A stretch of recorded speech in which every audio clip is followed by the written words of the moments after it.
Assalamualaikum warahmatullahi wabarakatuh. Di sini kami sebagai presentator dari kelompok 4 yang akan menjelaskan terkait instrumen penelitian tindakan kelas. Di sini ada 6 dari kami.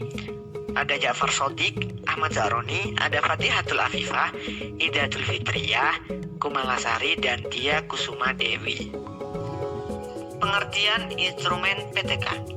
Instrumen penelitian tindakan kelas adalah alat yang dapat digunakan untuk mengumpulkan data penelitian yang melibatkan peran serta seorang guru, di mana guru bertindak sebagai instrumen pokok atau instrumen kunci dalam penelitian tindakan kelas dan berpartisipasi penuh dalam pengumpulan data.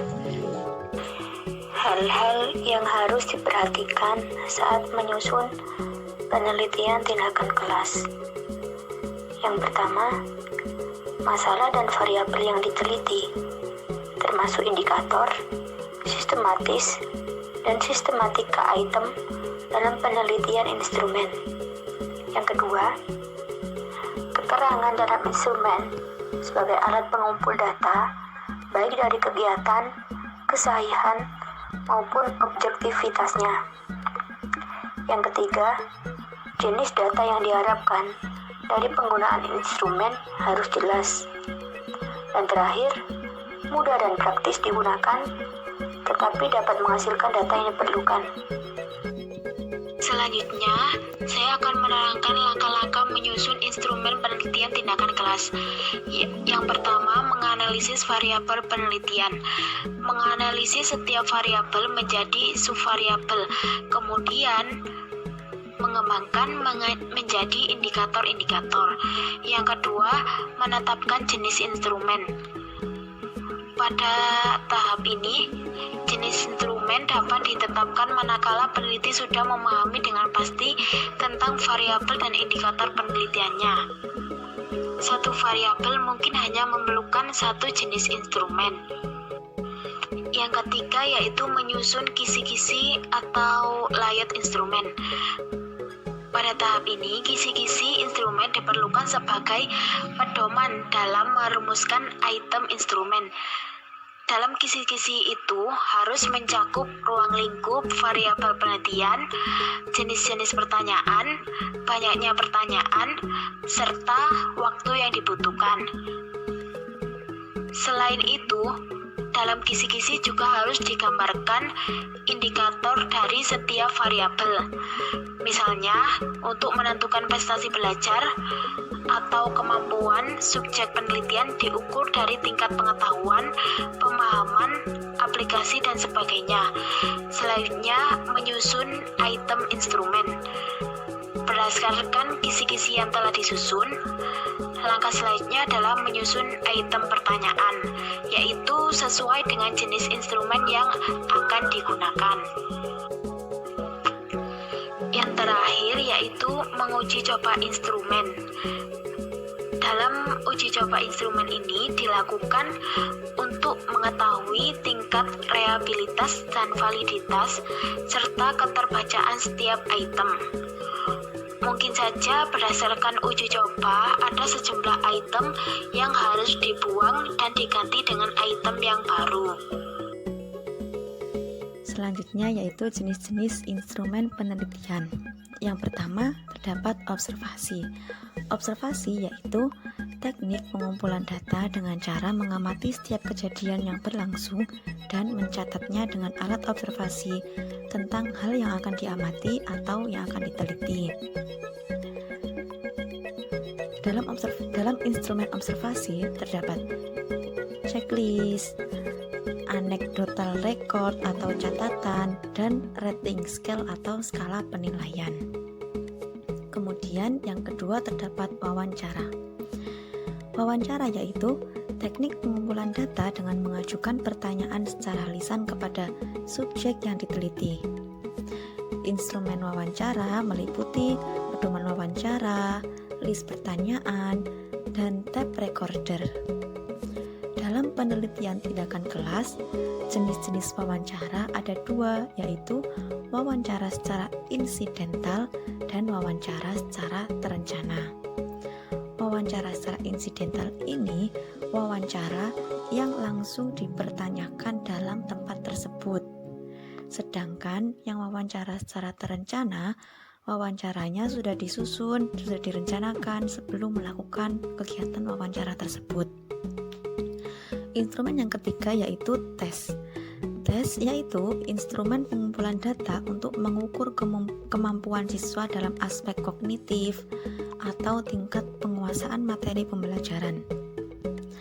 Tes harus mempunyai dua kriteria, yaitu validitas dan reliabilitas. Untuk kepentingan penelitian tindakan kelas, guru dapat menggunakan berbagai jenis tes. Yang pertama, tes berdasarkan jumlah pesertanya. Tes dibagi menjadi tes kelompok dan individual. Yang kedua, tes berdasarkan cara pelaksanaannya. Tes dibagi menjadi tes lisan, tes tulis yang meliputi esai, dan ada tes perbuatan. Selanjutnya yaitu instrumen penelitian tindakan kelas, angket atau kuesioner. Angket atau kuesioner yaitu teknik pengumpulan data dengan cara mengajukan daftar pertanyaan atau pernyataan untuk diisi oleh responden. Jadi pada instrumen ini peneliti ingin mempunyai data melalui angket atau kuesioner yang di dalamnya itu berisi tentang pertanyaan atau pernyataan yang harus diisi oleh responden.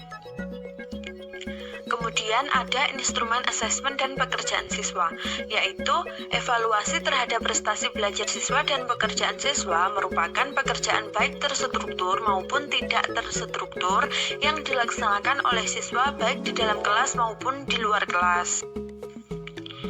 Yang dimaksud dengan tugas terstruktur yaitu seorang guru atau pendidik memberikan tugas kepada siswanya dan dibatasi waktu pekerjaannya.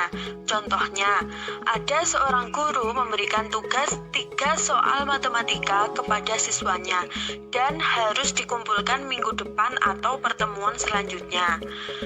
Kemudian yang dinamakan tugas tidak terstruktur yaitu hampir sama dengan tugas terstruktur, tetapi kalau yang tidak terstruktur ini guru memberikan tugas kepada siswanya dan dibatasi waktu pengerjaannya tetapi lebih lama daripada tugas terstruktur.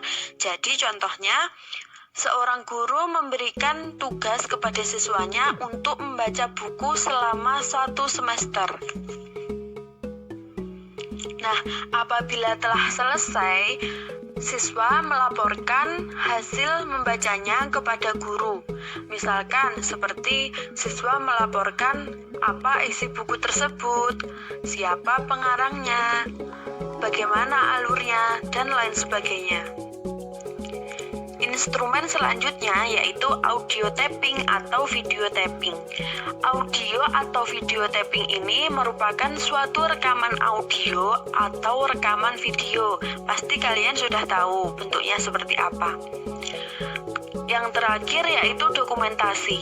Dokumentasi merupakan dokumen-dokumen baik primer maupun sekunder yang dapat menunjang proses pembelajaran di kelas.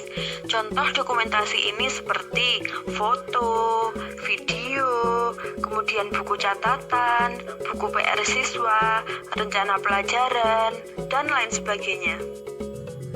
Contoh instrumen ketiga, yang pertama itu ada observasi, di mana komponen siswa yang diamati baik dari keaktifan siswa, perhatian siswa, kedisiplinan siswa, penugasan atau residensi. Di sini skornya itu ada 4 yang menunjukkan bahwa 4 sangat baik, 3 baik, 2 tidak baik, 1 sangat tidak baik. Kemudian selanjutnya contoh kuesioner atau angket. Di sini dalam tabel ini itu ada 5 pertanyaan yang dimana jawabannya itu STS sangat tidak setuju, TS tidak setuju, RR ragu-ragu, S setuju, SS sangat setuju. Kemudian contoh soal tes dalam PTK. Di sini ada 5 pertanyaan. Dalam tabel ini ada 5 pertanyaan, di mana pertanyaannya itu bertujuan untuk menguji kemampuan dari siswa itu sendiri.